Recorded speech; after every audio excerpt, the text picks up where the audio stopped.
Just making sure.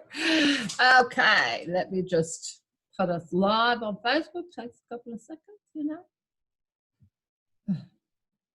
Did you see my video? You should look at my video on Facebook last night.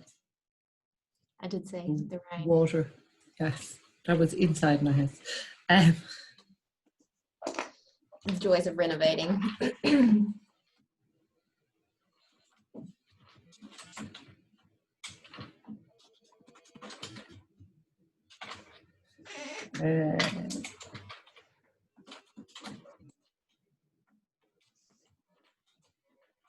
Okay, dokie, we should be going live now. I'll just check it on my page, Facebook page, so we should be live. It always takes a couple of seconds to, says we're live up there, so no doubt we will be live in a moment. Hey Sarah, how you going? Hi Carmel, I'm well, thank you. Had a nice restful weekend. Yes, a really calming, lovely, beautiful weekend. So as you know, I quite often do interviews at this time on a Monday. But one of the things that's been coming up through my clients, and as you say, through our clients, is this thing about automation. And I know that you and I have been having a nice little journey, and I say that word lightly, with automation, what's working, what's not working. So I thought it'd be a really good opportunity to tune in and talk to some people about, you know, we talk about funnels, and funnels can be as small or as complex as we like, but there's so many things underneath a funnel that we really need to be aware of, to address, from opt-in pages to payment to shopping carts to everything. So for you, what are some of the most common problems that we're hitting and that we can get over, if that makes sense?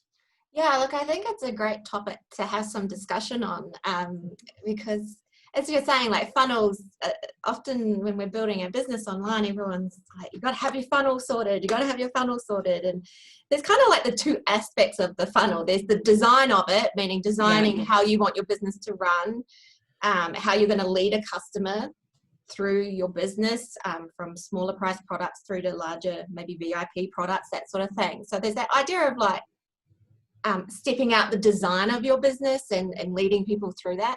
And then, so you might map that out as, you know, it could be 3 steps, could be 5 steps, could be 7 steps. And you're like, right, I got my funnel sorted.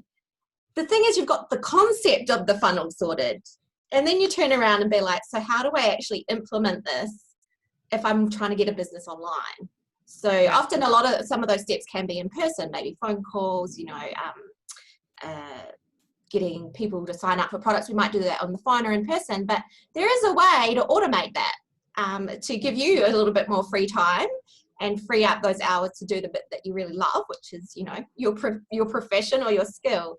So I think that's something that's been cropping up, and I mean, just with the Communication Queen, we're building out your business to be more leverageable and more automated. And it's in that you realize that although your funnel, say, has 3 steps, there's actually maybe 10 or 20 steps underneath each of those 3 steps. And it's those steps that we get caught in, that confusion, overwhelm. How does this bit fit with this bit? I've done a course on one piece. How does that even connect with these 3 other things? And that's, I think, what we're hearing a lot of for both members out in the marketplace. And we've been experiencing that too. You think you get one thing sorted, and then the next connection comes up, and you're like, okay, how am I going to do that? And you end up with a lot of different moving parts. And I think that can be the barrier there's a lot of for people. What we've discovered is, personally, there's a huge amount of learning with it. Because I know when we do our membership calls and things like that, that we've kind of become the how-to people. And one of the things that cropped up there was very much about opt-in pages. So, you know, we all bandy these terms around. We say, oh yeah, I just got an opt-in page. It's like, well, okay, there's an opt-in page, but there's mechanics underneath that actually make it work. Whether it is, as you say, you're doing a call, then you're sending them to some kind of an automation of an opt-in page. But one thing that doesn't work right, and it just doesn't work. Doesn't And you work. don't know unless you've tested it. Technology is tested awesome until it doesn't work.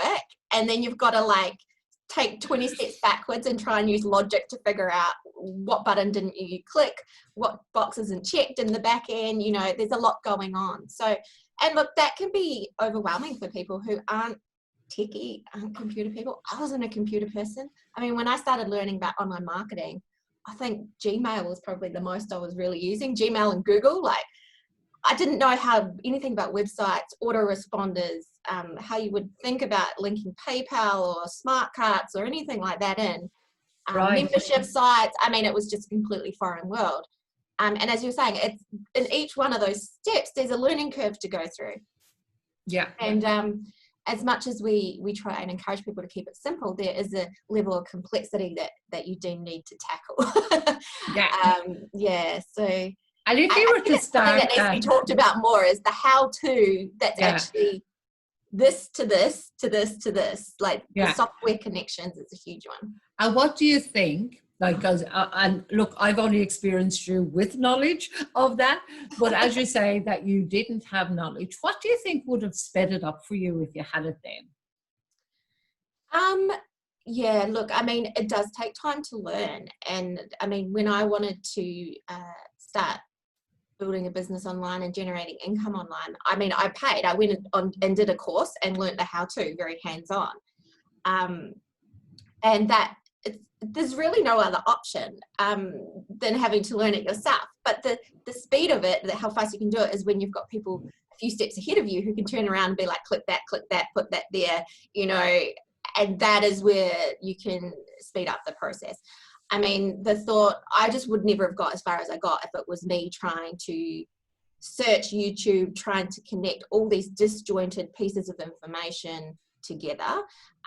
You really need to be in the environment of people who are ahead of you. And it doesn't even have to be that many steps, but like if you can go and learn how to set up your autoresponder, say from someone who's already done it, I mean, you're going to get it done in half the time, if not even quicker. And I like that you said about, you know, looking at YouTube and that. At the end of the day, all the information is there. All the knowledge is there. It's the building of the skill and having that kind of support or somebody that you can go, okay, I know for many times with you and I, because I definitely was not the techie person. And I quite often had you say, Sarah, why is that not working? Sarah, why is that not working? I do have a belief that I'm very teachable. So, so I've learned with that, but I'm also very impatient, and maybe it's my age, I'm not sure, but I'm very impatient. So I'm like, I want the answers to that now. And it's like, I couldn't get it any quicker. But once I started working with yourself, it was like, hey, Sarah, what's that? And I get an answer. And it has really escalated my learning and my growth, and therefore my business so fast by being able to do that. It just like, I can't even put a price on it. Yeah, I think it's something you highlighted is having someone as a touch point is great. And I can't remember where I was, but I did some, I don't know, personality genius test once, and it said that the question that I am most likely to ask is how. You know, instead of what, where, who, and why, I'm always going to say, how would we do that? And it can annoy people because I'm always going to go to the detail. How are we going to do that? So if someone comes to me and says, I want to build out a membership site and I want it to look like this, and it's going to have these 3 products in it, my automatic reaction is, well, how are we going to do that? Because it's in the how that all the connections and, you know, that real more detailed design process has to come into your business. And I think that the how question is often the bit that is missed at the level that people need it. You know, I think we often learn what to do. So we're aware that we need a funnel. We're aware that we need automation within our email system. We're aware that we're going to need to allow people to pay by credit card or use PayPal, or we're aware that we need a membership site. We're aware that automation can make life a lot easier. So we know what we want and why. We know the benefits of it. And often you might go and watch videos, and it's still not telling you specifically how to implement it for your specific business, your specific website, your specific funnel. And it holds people back. It really Yeah. does. Yeah. Oh, 100%. It held me back for years. Like I knew, well, I knew some things. For example, I got a membership site because somebody told me I needed one. It sat there dormant for so long because my brain, intellectually, I knew some of the stuff. Like somebody told me I needed a CRM, but I didn't know I needed a CRM and a membership site. So it sat there for so long. Then it came like, oh my God, I need a CRM as well. What the hell? And I didn't understand how they would all work together and the functionality of them. And even simple things that with a CRM, client relationship management system, by the way, just in case. There's all these terms, right? There's all this terminology. Jargon, yeah. Jargon that it's like you can get stuck on one thing and you think, like people say an opt-in page or a landing page or a lead magnet page. And it's like, they can actually all be the same thing or they can be quite different. So it's like understanding the definitions is like almost the first starting point when you're communicating. And I think, I don't know if it's the same for other people, but I think for me was, again, intellectually, I could hear you saying landing page and I could hear you say opt-in page. I didn't know how different they were or how similar they were. And I was quite often afraid to ask because I'd look stupid. And even getting the CRM and noticing what's the difference between a broadcast and a campaign. Like, and the campaign can be so set. And then the automation within the CRM, which is, it's like each one of these pieces of infrastructure have their own automation to learn within them, but it's part of your larger automation of your funnel. So it's a huge rabbit hole to go down. And I mean, the complexity of it can get out of control. And that's why, I mean, like in our members call and when we work with clients and that sort of thing, it's like, let's just keep it simple to start because you have to do the learning first. You have to just connect everything, learn that process, and then start designing it out with all your products in mind. But just like, start with that one step-by-step funnel. And quite often it's like the funnel is one thing and we can design that. And that used to sound like the harder thing, but compared to a lot of things, it can be the easier thing. But the very, I suppose I want to make sure that we're giving some people a tip while we're here. The very simplest thing to do is once you have your funnel designed, and 3 to 5 steps, if that's where you're just at the beginning, is to an opt-in page is the very, very minimum that you need. So people can go, it could be a free product. So I have a free PDF, just for example. So people can click a link, it automatically sends them the PDF. And, it's done. I don't even have to think about it. And then I have a campaign set up. But a minimum is that opt-in page. Would you agree? I would, because the key for any online business is you've got to be collecting their email address. Build your list. We've got to be building our list. And the reason for that is if all your business is taking place on social media, which is not good, bad, right or wrong, it's a strategy that you can use. You're at the mercy of an algorithm to access people, to have access to your business page. They can cut that off at any time. And we've heard horror stories of people losing maybe their Facebook lists. So whether that's their page, their group, whatever that is. So the key is we've always got to be getting our followers off there and onto our database, because then we can contact them regardless of what happens to social media. So that's number one.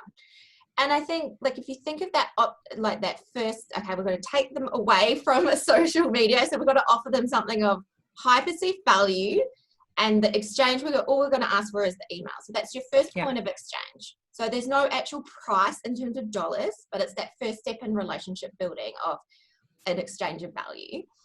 And if you think of that and the type of automation that you might need to have that, so you're going to need your website. So number one is a website. We recommend a WordPress website because that allows you full control of the back end and no one else owns all your content on your website. So that's one thing to think about is your website. Within that website, you're going to have to create the page, which is what we call your opt-in page, which is a type of landing page, which is going to have some sort of form on that says name, email, and submit or send me the PDF or whatever that is. So that little section on that page is where the next step of automation is going to live, which is the connection to what we call your CRM, your client relationship management. Essentially, that email address now has to go and live somewhere, and that's going to go live on, I know you use Drip Yeah. at the campaign, whatever that is. And it gets tagged. It gets It gets tagged with a specific so we tag. know where that person came from and what they first had access to, so that PDF. Yeah. And if you want to now run out automated emails, you will have a campaign in there. So you can see that within that first step of your funnel, there's enough automation in there to keep you busy for a couple of weeks to get that sorted. And then you start thinking about the overlay now of, well, what's the copy, the writing on that page? How are you going to influence and persuade them to give you their email address? Yeah. So then we overlay some copy. We need to learn some copy on that. And then you think of the posts that you might be putting on Facebook, or the ad that's driving people to this page. So again, copy. You might have a video. So you can start to see the overlay of even the first step of your funnel is copy, video, websites, and autoresponder automation from your CRM. Yeah. And and that in itself, that's what's that, 4, maybe 5 things. Yeah. And we haven't even asked for a sale yet. So, and this is the complexity of a sales funnel, is that it does take a little bit of time and learning, but you can see that once that's automated, you never have to do it again. Yes. That's the time freedom aspect of it that it can create. And I know with some people, and it's definitely where I started, that I didn't know how to do an opt-in page at first. And that's okay, but while you're learning it, you can do Flintstones if you need to. Yes. And Flintstones just means that you're still using your copy or video, whatever that is. You're getting people to say, yes, I want that. You're saying, send me your email. Please don't ever forget that step. Send me your email and I will send it straight to you. And you're manually sending it, but you're saving that email, even if it's just to an Excel sheet, until you get your CRM. Now, I don't necessarily advise doing that for too long, but don't let that be a barrier to stop you. In the meantime, you can be gathering email addresses now, and they can easily import to your CRM when you're ready. Is better than just going, I have to get all this stuff working right before I do it, because no, you don't.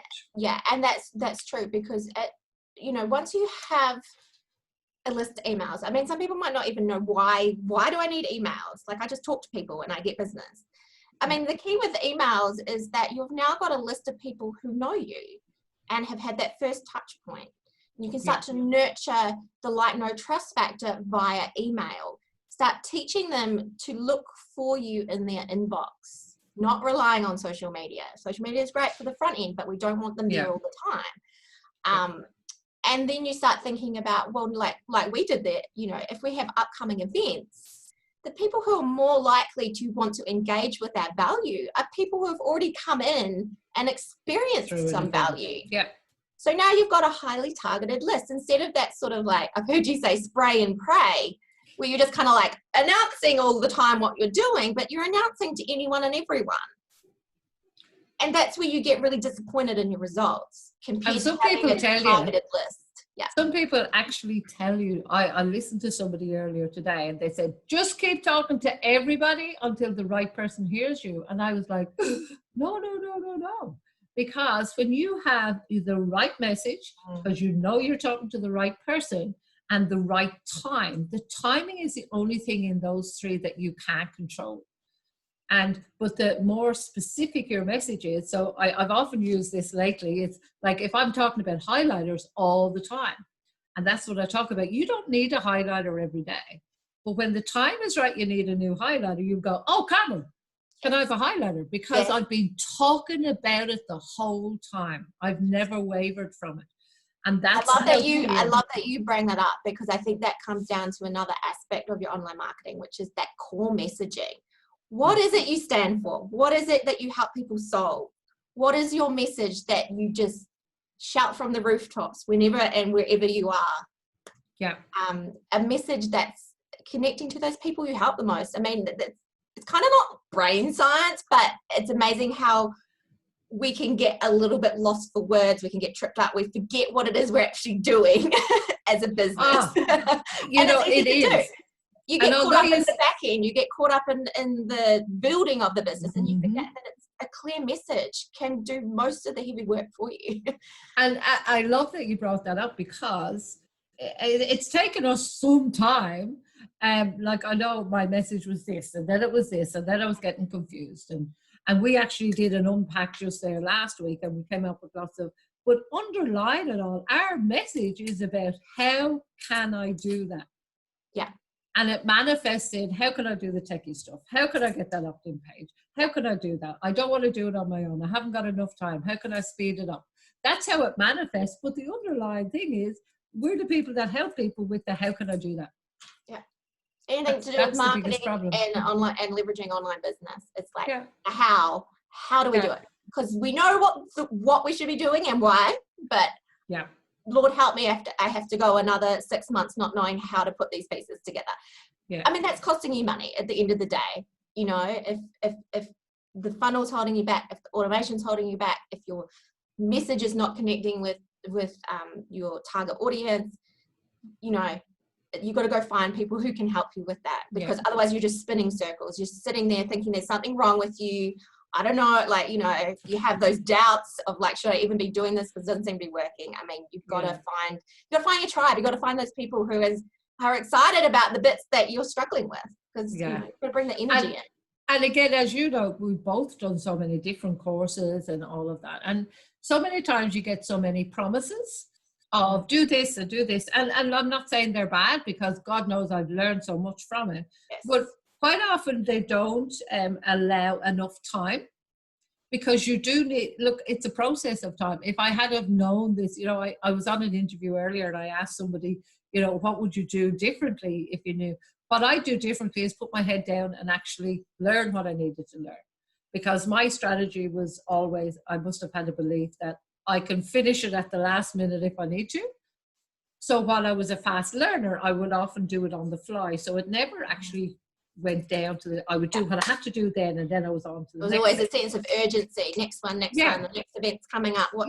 And it can bring up that feeling of, like we used to say, we felt like we were running all the time. Yes. And nothing was getting built up with that strong foundation underneath for the business to go to the next level, to have leverage, to have automation, be able to take bigger numbers into courses and events and that sort of thing. And if you look around at a lot of that stuff that is coming out, it's very superficial is the word that's coming up. I don't mean superficial, because there's depth of learning in it, but it is quite on this level. If you want to build a business to this level, you have to put the work in, and you have to put the foundation in to build it on. And I think that's something I miss. Like trying to think of like, what is it that's the difference? I think it's the more touch points you can have with those who are teaching you. So you're not just going into, say, you know, the amount of seminars or, you know, events I've gone to, and then you leave feeling super excited and you're like, oh my God, you know, like Facebook ads, next best amazing thing. And then you're like, you have no more contact with the people who are teaching you. You're just expected to take, you know, your little workbook and go do it. The difference is your business can be quite different to their business. You might be a different niche. You might have a different funnel to them. You might be targeting different people. So until you could, like, imagine having discussions more regularly with the people who are teaching you and helping you. And that's what's made the difference for me. When I went through my course of learning how to build business online and online marketing, I chose a course that had many touch points ongoing. Not just one-off things, which I had to try and implement myself, get stuck at the second, third, fourth step. And then, you know, suddenly another 6 months has passed and I never quite finished it. When you have ongoing touch points with the people who are teaching you, I mean, I guess it's like school. It's the rhythm, it's the routine, it's the environment of learning and implementing. And that is something that you and I are very passionate about, is the implementation. Otherwise nothing happens, nothing changes. And look, that's one of the reasons we started the membership that we started. So kind of you get 3 mentors in one. It's yourself and myself and then Paul, our mentor. Because we discovered the biggest problem, or at least what we were always being asked is, I understand I need to do that, but how do I do it? I understand I need to do this. And this is from people doing other courses and other things. but they all had the same problem, like you've described. They're coming out of the course, or they're going, okay, I need this question answered and I can't get it. So we developed an environment that people can come in and ask any question. So there's some content that we put in it, but it's predominantly come in once a week. Where are you stuck? Now, some of it more recently, because we've just ran our copywriting course. So some of it more recently has been about copy. And the one we did last week was amazing. It was about headlines. It sounds, headlines, how big can headlines? But there was a really simple structure that even I was blown away by, because it was done in step by step. And that's the thing, as being a member, you get the recordings of it all as well. That it was just so simple that creating headlines just became But again, the key was that Paul, one of the mentors, was showing us how. It was the process. It wasn't the use these 27 different headline formulas and you're just looking at them going, oh, that's a lot. It was one formula dissected into 3 parts, and we did one part at a time. And everyone did it on the call, and we all ended up with some amazing headlines that they can go use straight away. Yes, absolutely. And keep practicing. And now there's discussions around how we would improve them and all that sort of thing.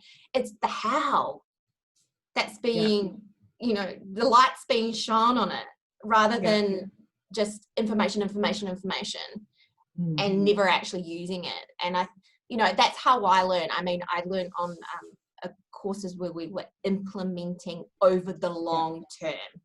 Years. And if anyone else is like me, and I'm just going to do this quickly, like I've got loads and loads of notebooks just like this of all of the fantastic information I'm getting in the courses, but I seem to not have the time to implement them until I've actually started and have to structure how to implement it. Yeah. So it's not that people are silly or people can't do it or whatever. It's simply that they've got the knowledge, they haven't got the skill yet. That's all it is. And the quickest way to learn a skill is from someone else. I mean, that's the master apprentice, right? I mean, if you wanted to be a carpenter, your quickest way is to go learn off someone who's already making amazing furniture. 100%. Yeah. I know a guy friend of mine who was a musician, still is a musician, but he went to Galway in Ireland to this one specific man that makes mandolins a certain way. He only makes a certain amount a year and blah, blah. And he spent an apprenticeship of a couple of years with that one man, because otherwise it could have taken him 10 years to learn the same. So look, it's been amazing, Sarah. Thank you for hopping on. We trust that you have had some tips out of it. Don't let technology or automation or not having it stop you from collecting the emails and building your list. Please don't let that be a thing. If you're interested in the membership that we have some amazing people in there from all walks of life. If you would like to come into that, let us know in the comments box or private message me, and I'll hook you up and send you a link. It's at a very reasonable rate for 3 mentors at the moment. That is going up shortly. However, at the moment, there are weekly calls where we jump in with the how-to. No matter what question you have, if we don't know it, we will find it out for you. There is some content. Everything is recorded and it is saved there for you to watch and rewatch and watch again if you're not sure. So thank you so much, Sarah, for coming on. And remember, guys, send us a private message or a comment down below if you'd like to know more about the membership, or if we can help you in any way, let us know so we can point you in the right direction. Awesome. Thank you, Carmel. That's okay. Bye, Bye for me.